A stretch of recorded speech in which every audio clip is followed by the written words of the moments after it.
عليكم. كنتمنىكم تكونوا على خير وبخير بصحة جيدة يا ربي في أحسن الأحوال.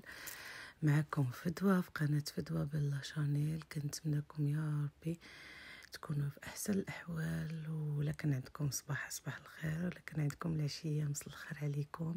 اليوم جبت لكم وصفة جديدة اللي هما ليكيش بصدر ديال الدجاج، كيجيو زوينين هادو ليكيش عاوتاني من نوع آخر. المهم بلا ما نطول عليكم غندوزو المقادير ديريكت، وفي نفس الوقت غنوجد معكم.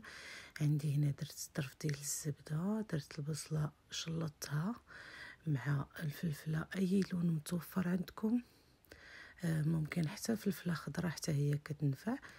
ما الفلفله ملونه كتجي زوينه، كتعطي مذاق زوين في هاد ليكيش. كنتمنى انكم تجربوها. هنايا من بعد منين كنشحروها شويه غادي ندير معاها صدر الدجاج. كنت ديجا شرملته قبل وخليته بيتو في الثلاجه. حقيقه هاد الطريقه هكا كتعطي واحد المذاق زوين في هاد ليكيش. صافي هنا نخلي كلشي غيتشحر في نفس الوقت، وغادي ندير معاهم العطريه.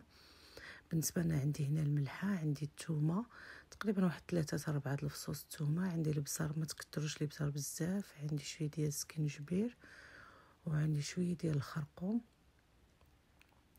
صافي غادي نحركو هاد المقادير هادو ونخليوها تشحر.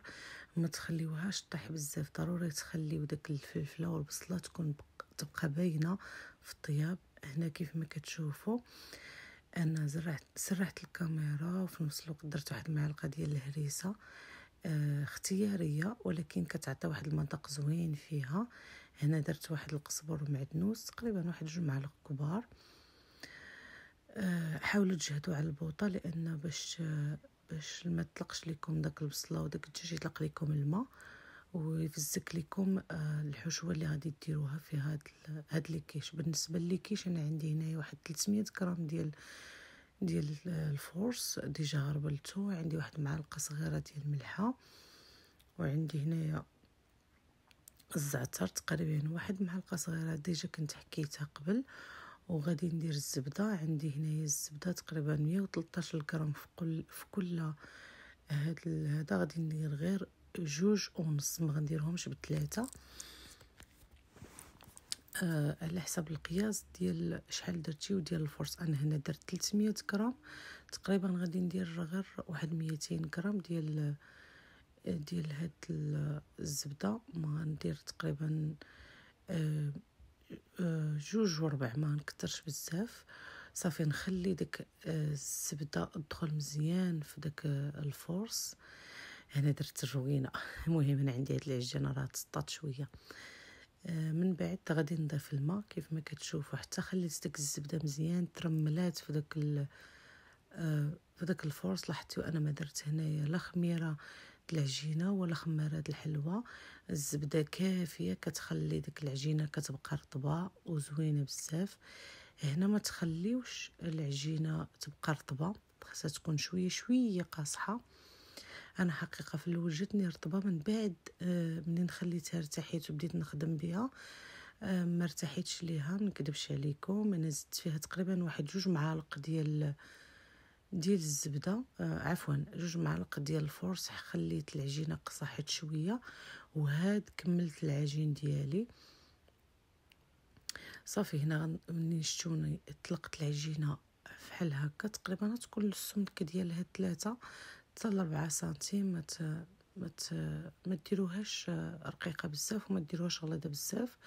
صافي هنا غنحط هاد القوالب ديال اللي غندير فيهم هاد ليكيش. تقدروا اللي عندكم قالب عائلي تقدروا ديروا فيه، او مول عائلي تقدروا ديروه وحده كبيره. انا فضلت نديرهم هكا صغار. صافي كنحطهم وغنبدا نقطع على حسب العبار ديال هاد ليكيش اللي غندير، باش غنقدهم في لي مول ديالهم. واحد الطريقه تعلمتها جديده في حقيقه عجبتني، وقلت علاش ما نجربهاش معكم باش تعرفوا الجديد ديال هاد ليكيش. حقيقه كيجيو زهونين، ومنين تبغيو تدخلوهم الفران تقبوهم بالفرشه تدخلوهم الفران. حاولوا انكم طيبوهم. لاحظتوا انا هنا ما دهنت لا ليمون لا حتى شي حاجه، لا بالزبده لا بالطحين لا حتى شي حاجه، حيت اصلا فيهم الزبده ما غتلصق ما والو. صافي هنايا حاولت ندير واحد شويه ديال العجينه، غادي نديرها في شويه ديال الفورس باش هي اللي كنقاد بها الجوانب ديال هاد لي كيش في المول، باش كيبقاو شادين داك الفورمه ديال هاد المول اللي داير. وفي نفس الوقت انا كنقادها وانا كنصايب النيت بيديا، وغنقطع داك الجوانب ديال العجين، وفي نفس الوقت نتوما كتحاولوا انكم تفيكسيوها اولا تقادوها مع الجوانب ديالها. هنا مسرعتش الكاميرا، بغيتكم تشوفوا الطريقه كيفاش خدمت بها، ولكن غنخدم معكم واحده اخرى باش تشوفوني كيفاش غندير ليها. انا ما كنبغيش نطول عليكم قوت الهضره، وراه الفيديو راه واضح وباين الشكل ديالها كيفاش كيجي، وراه ساهل منين كيطيبوا، راه ساهل باش كيتحيدوا من المول، ما تحتاجوش تدهنوهم لا بالزبده لا بزيت لا بوالو. هنايا صافي انا درت معكم واحده اخرى باش تشوفوني كيفاش صيبتها. حقيقه عطا واحد المذاق زوين، فيهم داك الطيبه ديال الزعتر زوين بزاف بزاف. كنتمنى انكم تجربوها وما تبخلوش عليا بالتعاليق ديالكم الزوينه وبالاشتراك ديالكم، وتبارطاجيو هذا الفيديو مع صحابكم مع احبابكم. الا عندكم شي وصفه بغيتيني نديرها ممكن تكتبوها لي في التعاليق، ان شاء الله نديرها لكم عما قريب. بالنسبه للعماره ديال هاد لي كيش او هذا، عندي هنايا كانت عندي غير فرماجه متوفره. حقيقه انا درت 3 البيضات، الا عندكم الفرماج كتر تقدروا ديروا 3 الفرماجات. عندي كاس ديال القشطه الطريه، عندي الفرماج محكوك باش نزوق، ملحه والابزار والثومه غبره. الا عندكم الثومه عاديه تقدروا ديروها. صافي هنايا كديروا القياس على حساب شحال من ليمون عندكم او مول عائلي، ما حاولوا ما تكثروش الابزار بزاف باش ما تجيكمش حاره. صافي غادي نحرك داك البيض حتى كيتجانس مزيان مع داك الفرماج اللي درت انا قبل. كيف قلت لكم الا عندكم 3 ولا 2 فرماجات ديرهم، انا كانت عندي غير وحده متوفره. كيف قلت لكم اي حاجه متوفر عندكم في البيت تقدروا تقضيو بها.